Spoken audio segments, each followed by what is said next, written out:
Hi all, welcome to our second art history lesson. Today we're doing Margaret Macdonald Mackintosh. Remember, if you want to do these live along with everyone else, we're going to have these on Wednesdays at 3 p.m. So I hope you enjoy this and learn a wee bit, because it's quite integral to a bit of Glasgow's history, a bit of the Glasgow style and Glasgow's impact on art in the world. So let's begin. Is the lady we are looking at today, Margaret Macdonald Mackintosh, and here she is, collaged against lots of different bits of her work. Very nice picture. So Margaret was born in the north of England in 1863. She moved to Glasgow in 1890 with her family, which is her mum, her dad and her sister. They were very middle class, so the girls enrolled in GSA. So that's the Glasgow School of Art. Both Margaret and Frances began to study there. They were studying design, and they were quite unusual for the time as they worked together. They did lots of metalwork, and they weren't just there, you know, to have a hobby while they were finding husbands. They wanted to be working artists, they wanted to sell their work, they wanted to be commercially successful. Here's a little picture of Frances there. And after they graduated, Frances and Margaret set up their own studio on Hope Street in 1896. Margaret was active throughout her life and recognised during her career. So she isn't one of these artists that we didn't really find out until after she was dead. She was quite successful while she was alive. And between 1895 and 1924, she contributed to more than 40 European and American exhibitions. So that's lots, really. That's quite a lot. So Frances and Margaret together, they collaborated on graphics. So that's like posters, mostly posters, leaflets. They did quite a lot for the Glasgow School of Art and also for different products and shows. Textile design, so that would be designing fabrics, embroidery, other different kinds of textile art, book illustration and metal work. And they successfully exhibited abroad in Venice and as well as in London and Liverpool. And they worked together. They both did their own art and collaborated on designs. And they did this until they were both married, and at that point they kind of drifted apart. And we'll find out more about that later. So we're going to start off by looking at this work, but not only because it's one of her most famous, but also because we're going to go in chronological order today. So we're going to go from follow her throughout her life. So we're starting in 1900 with the Maid Queen, which is really, really big. And this is oil painted gesso on hessian and scrim. So what does that mean, Eleanor? So that is, you've got a board and you've covered it in hessian. So hessian is quite a rough, loosely woven fabric. It's quite a bit like jute or like a potato sack kind of thing, hessian, that sort of thing. And scrim, which is again quite a open weave, quite gappy fabric, which is quite often used in sculpture or for adding texture to paintings. And so she covered the board in that, then covered it in gesso, which at the time, now gesso is just kind of like thick acrylic paint, but at the time gesso was a bit more complicated than that. It was kind of rabbit skin glue, whiting, plaster of Paris, and you had to cook it up, and it smells really, really bad, but it's got a it's very hardy, but also it has a lot of texture in it. It's normally a kind of a sculptural material. And oil paint. There we go. And this was made for Mrs. Cranston's tea rooms, which you might know is on Buchanan Street. Here's a close-up of this. So there you can see the weave of the fabric there. You can see that texture in there. And you can also see that this is a 3D piece. So you see all those raised lines. They are made from piped plaster of Paris. So a bit like if you were icing a cake with a big piping bag, you're kind of piping on this plaster, which is quite a technical process. You'd have to do it quite quickly because plaster dries very quickly. Some of it is also string dipped in plaster to get it onto the board. And once that's dry, she's then gone in and coloured the piece with oil paint. So we've got some really beautiful colours here, pinks and purples and greens. And then if we zoom in even closer, you can see there's these little raised plaster sections that she's also painted. So it's a very, very unusual piece. I can't really think of another artist quite like it. Really beautiful. Here it is in place. This is when this piece was exhibited in Vienna, when it was wildly successful. And it's thought that Gustav Klimt was a massive fan. So there you go, there it is in situ. And here it is paired with its other half. So these two pieces go together. They're both in, well, they're not there anymore. They used to be in Cranston's tea rooms. Now there are replicas there. But these are in the Kelvin Grove. But we can go and see it again. So the bottom one here is the Maid Queen by Margaret.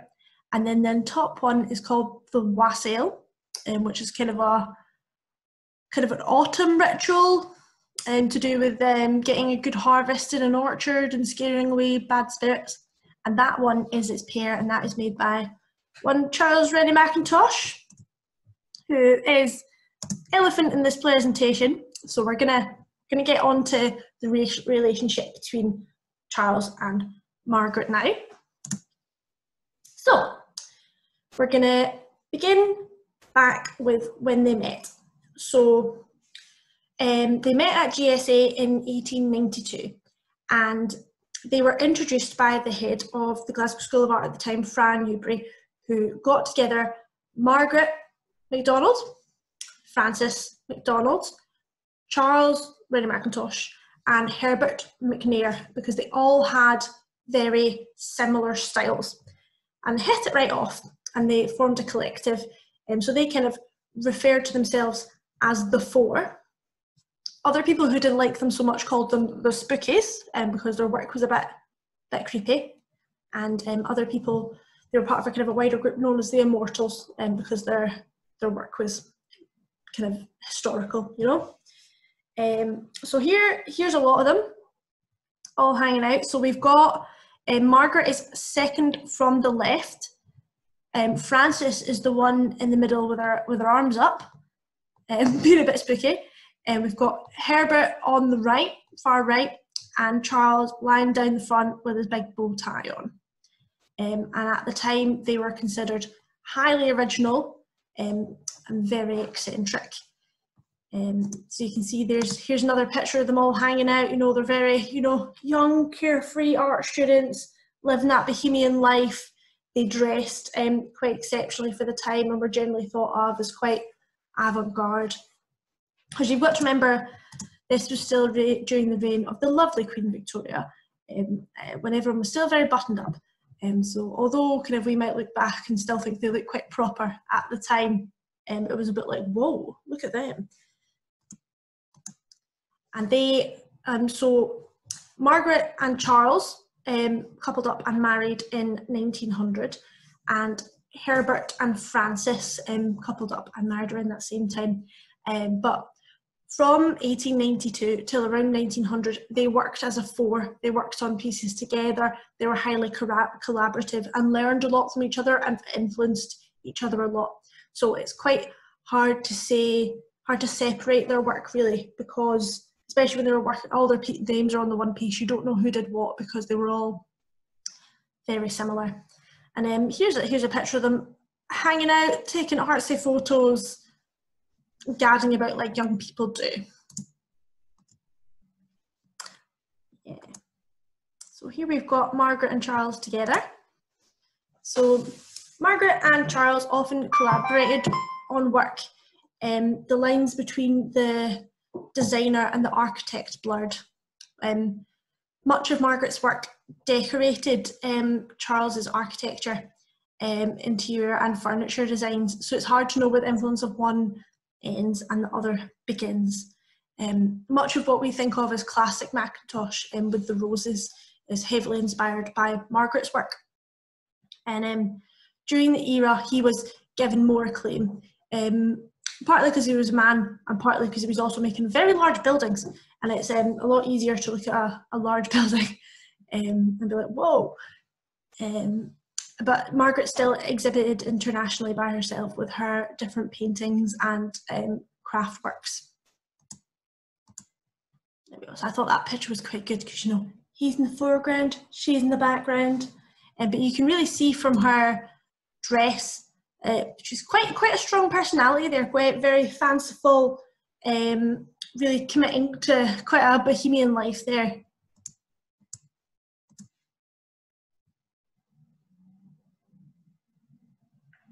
So these are some quotes taken from some of Charles's letters to Margaret. Remember, you're half, if not 3/4, in all my architectural work. And this quote has been quite widely discussed over the piece. Some people say it was just kind of, you know, saying you're my muse, you're my inspiration, and then other people take that as evidence that, you know, Margaret was a collaborator and quite a driving force in much of Mackintosh's work. But obviously there's a whole range of possibilities in between those two, and, you know, we don't really know.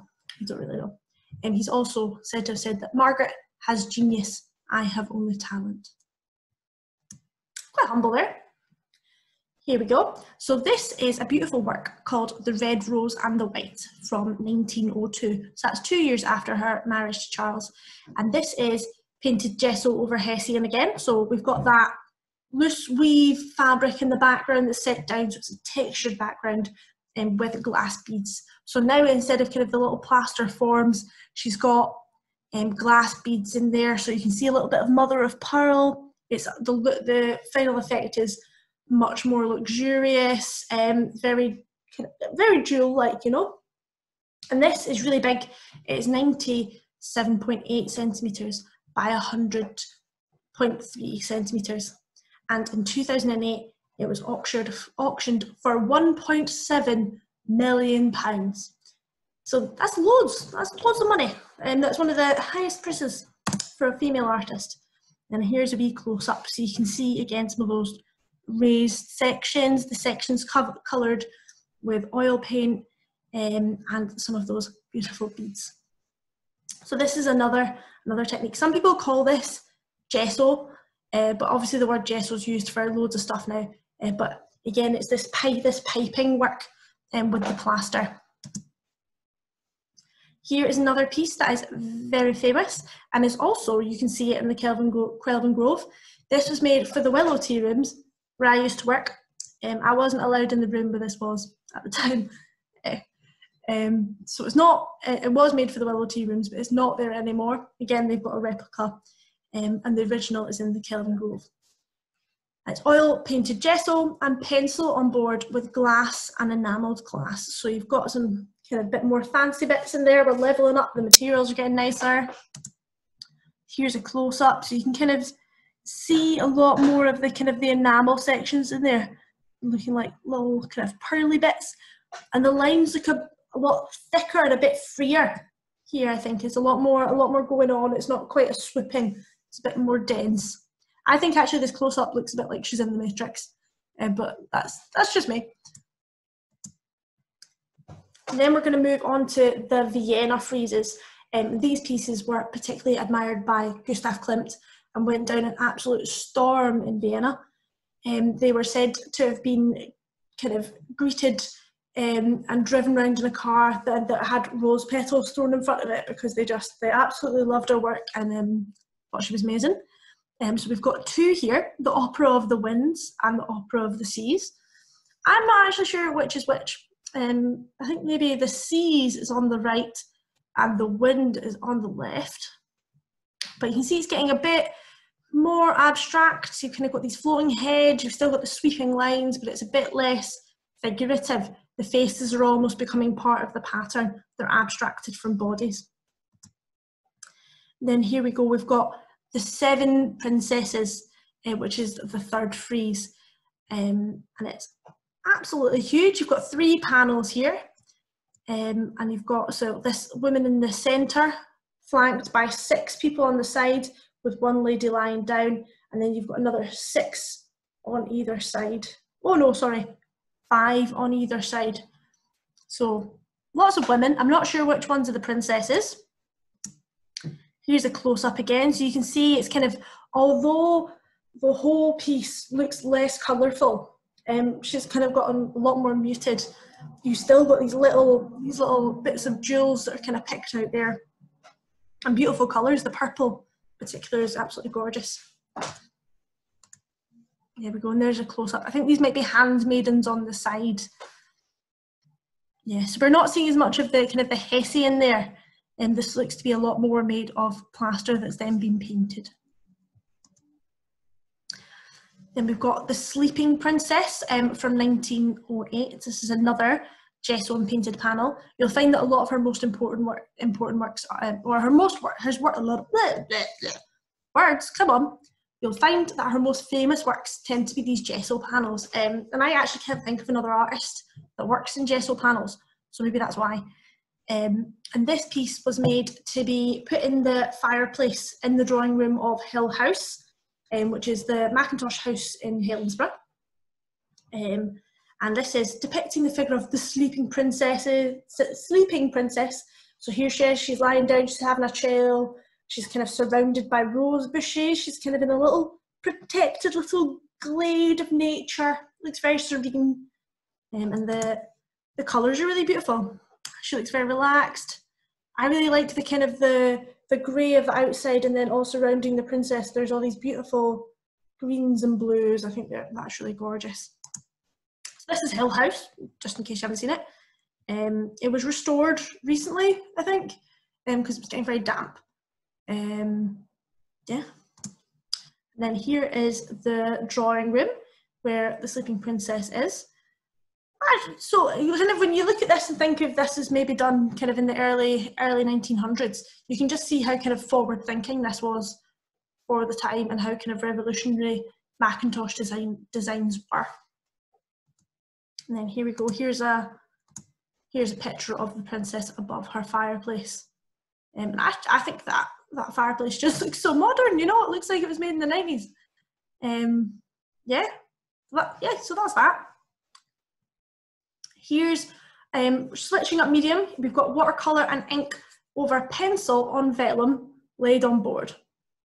The Mysterious Garden from 1911. So that was quite a mouthful. So essentially, it's got a board. She's put some vellum over it.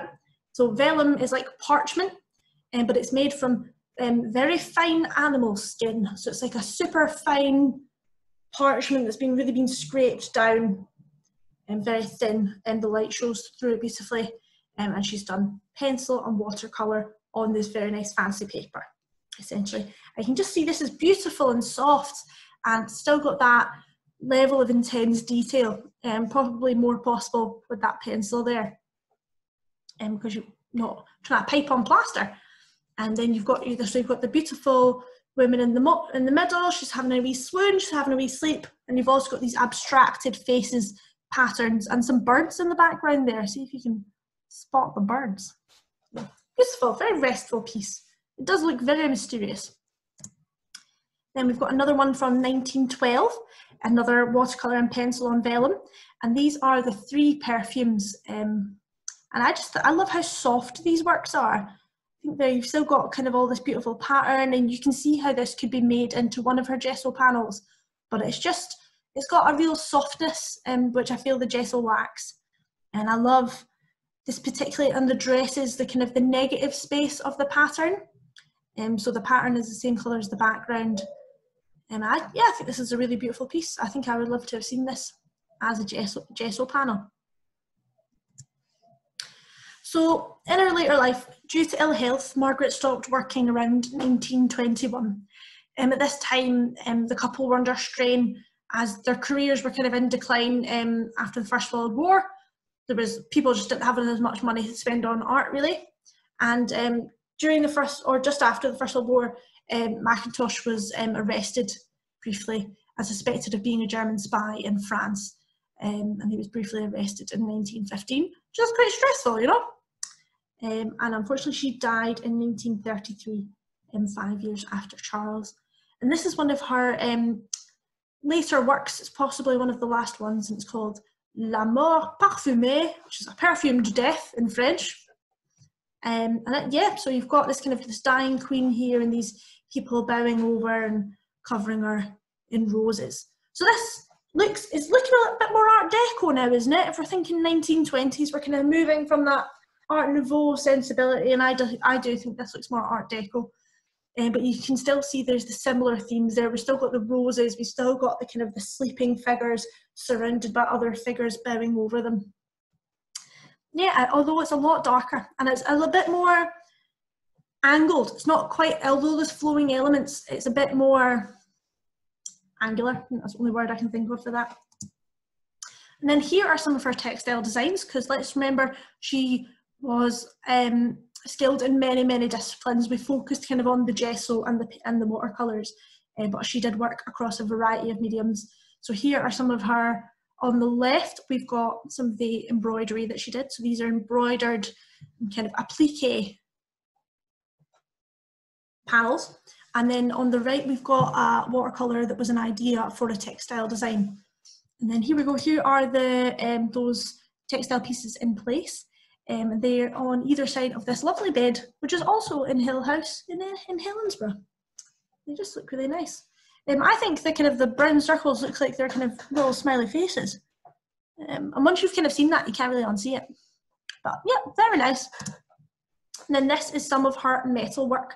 So if you think about it, kind of when she was starting to learn her metal work at Glasgow School of Art in the 1890s, you know, just kind of these kind of Victorian women hammering away, working with fire and different tongs and getting it messy. It was very unusual. So we've got a clock, we've got a pendant, and we've got a panel above her fireplace. And you can just see she carries her style right across everything she does. Once you see it, you're like, right, that's Margaret Macdonald. You can see that. It's extremely identifiable. So let's have we talk about some of the influences that she had, what kind of inspired her. So she was inspired by nature, myth, both Celtic and Greek, poetry, and some Japanese art as well, some of the Japanese woodcuts that were inspiring lots of people at the time. And these are kind of broad inspirations and inspired a lot of her contemporaries as well. We've also got, she was looking at William Morris and the arts and crafts movement, which is here. This is a William Morris piece, which is roses and olives. Classic combination there, roses and olives. I always eat those together. Her and all the four were really inspired by Aubrey Beardsley, and that's part of what got them the name of the Spook School, because people thought they were a bit spooky. This kind of style is a bit spooky. And then also the Celtic revival. So you might recognise this picture from the Kelvin Grove. This is called the Bringing In of the Mistletoe. And the Celtic revival was a development of the arts and crafts movement and kind of a very Scottish Art Nouveau. It was a very distinctive kind of branch of Art Nouveau, and it's very recognisable today. And being Scotland, we love to talk about the stuff we're really good at, so we often talk about the Celtic revival. Macdonald, she didn't keep any sketchbooks. She was very unusual for that time. She didn't kind of do lots of research and really evidence a lot of her work, and she didn't go out into nature and sketch stuff. She just drew from her imagination, which is really amazing, because I absolutely cannot do that. I've got to see the thing before I can draw it. And the beginning of her artistic career reflects broad strokes of experimentation, largely drawn from imagination. She reinterpreted traditional themes, allegories, and symbols in inventive ways. That she did. So what did she influence? That's what influenced her. But what influence did she have in the world? So she was a key figure in the development of Art Nouveau, and also the Glasgow style, the Glasgow style had a big impact on Art Nouveau and design around the world. Glasgow School of Art at this time was a big cultural powerhouse and had ripple effects all across Europe. It was really seen as a kind of a pioneer at that point. So she was part of the Glasgow style, which was influenced by the Glasgow girls and the Glasgow boys. And as we said earlier, oh sorry, here's my picture for the Glasgow style. There you go, you look at that, oh, it's pretty Mackintosh, isn't it? And then last but not least, as we talked about before, Gustav Klimt reportedly really admired Mackintosh's work. Some people say her colour palettes really informed the Vienna school at that time, and you can kind of see these kind of women covered in pattern. You can really see where that's coming from.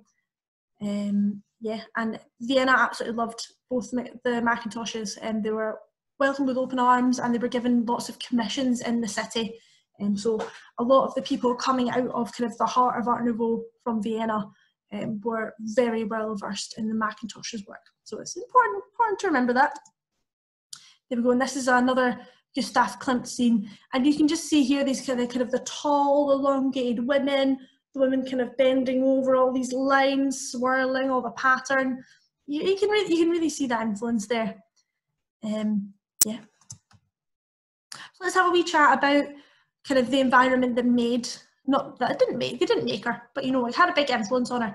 So this is Fran Newbery, the head of the Glasgow School of Art at the time, and he's often credited for his contribution to this period of the women's enlightenment, as he provided many opportunities for women to study or pursue teaching roles, which was again very unusual at the time. And he also was very pro, he didn't get like teachers in to teach, he got artists in to teach, and kind of got this very like creative cross-pollination time going on, you know.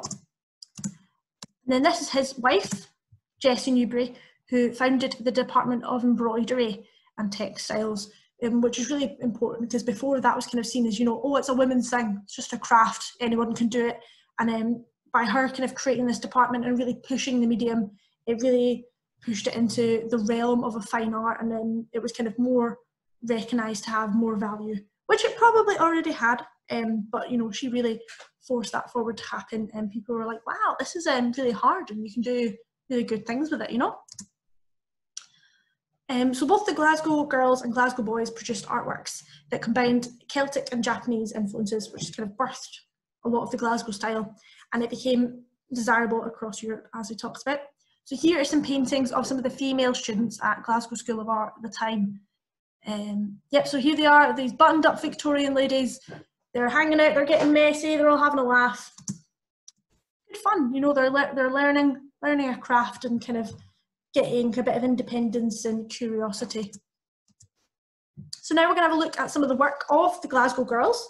So this is some of the work of Frances Macdonald McNair, Margaret's sister. There we go. So this is some of her work. So you can see the similarities, and you can also see the differences there. And then Frances, I think she probably would be more recognised today, but unfortunately upon her death, her husband destroyed most of her work because he was so distraught. Good one, Herbert. That was a great idea. So yeah, the world's lost a lot there.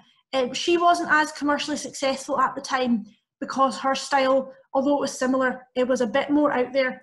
She had a lot more nudes in her work, and which obviously kind of Victorian Edwardian, maybe not so into that. And it's said that she kind of pushed the style a bit further, and was a lot more into her women's rights. But we don't know because all her work's gone. Thanks, Herbert. That was really cool. This is the work of Helen Paxton Brown. So here we've got some beautiful, beautiful sketches here. I really like the way the wool is pouring off this woman's lap, and you can see it's quite different. It's got this really sketchy element to it. Lovely. This is the work of Jessie King, another Glasgow girl. And so you can see this is quite illustrative, and again she's kind of working with existing myth and existing stories. So we've got Good King Wenceslas, and then we've got this piece that says, "How beautiful are the feet with shoes, O King's daughter." So it was kind of very fairy tale-y, but very lovely and bright and quite intricate. Again, you can see these are all centering female figures. There we go, and then again you can see the influence of Aubrey Beardsley here. Very beautiful, very elongated, fancy ladies. Very nice. This is Annie French. I think she's one of my favourites. I really liked the really dense pattern that's going on here. There's so much happening within these. I think these are really gorgeous. Here we go, there's another wee one. Looking really nice. Yeah, so you can kind of see the differences and the similarities between all these pieces. They're all kind of heavily featuring nature. They've got lots of swirls, lots of pattern, central female figures, all working around kind of myth, fairy tale, that sort of thing. And then finally we've got Anne Macbeth here, and this is an example of some of the beautiful embroidery that was coming out of Glasgow School of Art at the time. And I think these are absolutely gorgeous. I can't imagine ever being able to do that. I think it's absolutely beautiful. There's another one there, The Bride. So these are both in satin and silk by Anne Macbeth. There we go, and they've still got these beautiful, natural, interweaving compositions. So that's Margaret Macdonald. Thanks for watching, everyone. That's everything we've got. Thanks for watching, everyone. Yep, again, if you want to do this live in a class, remember it is Wednesdays at 3 p.m. You'll have the link in the email that I've sent you. It's great fun, and we'll be doing another one next week. The one next week is Highlights of the Kelvin Grove. So we'll be looking at some of the most unusual works in the Kelvin Grove Art Galleries, so that when it's open again, we can go and look and kind of see what we've learned in real life. Okay, see you all next week.